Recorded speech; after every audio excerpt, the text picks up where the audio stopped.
This is absolutely my clubhouse. I opened my shop on April Fool's Day, 2003.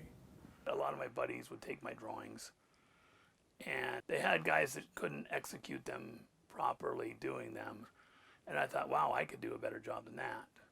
And so eventually that kind of led me to it. Some of the good tattooers that I knew offered to teach me, and that led to an opportunity.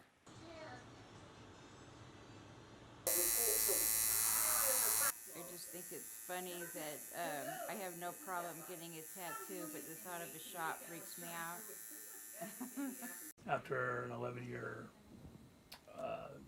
journeymanship following an apprenticeship with Walt Daly, who was one of the premier tattooers at the time, not just in Spokane, but worldwide.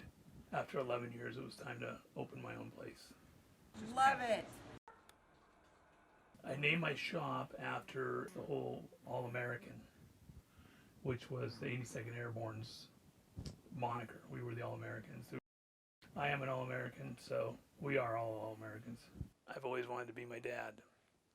And I grew up with my dad having been a veteran himself. He was in the 82nd Airborne Division, so my natural inclination was to follow in his footsteps. The men who inspired me to go in the military in the first place, my uncle, his best friend, my grandfather, all veterans, all had tattoos. Tattoos have always been part of my military experience.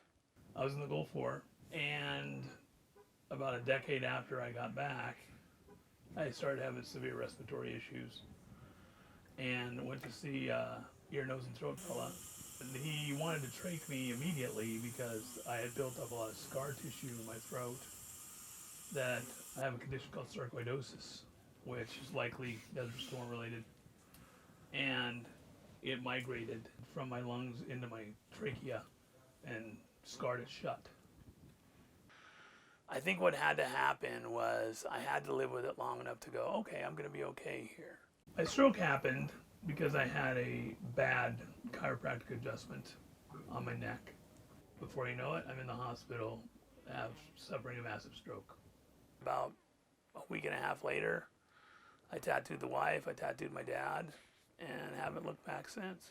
I had dabbled in watercolor, but when I lost the use of my hands, I really leaned into the curve of watercolor, meaning I figured that if I could get large motion back, large range motion, that maybe fine motor control would follow.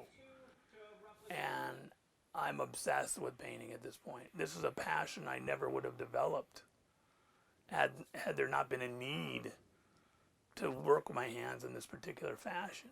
In a really weird way, the stroke enhanced my life.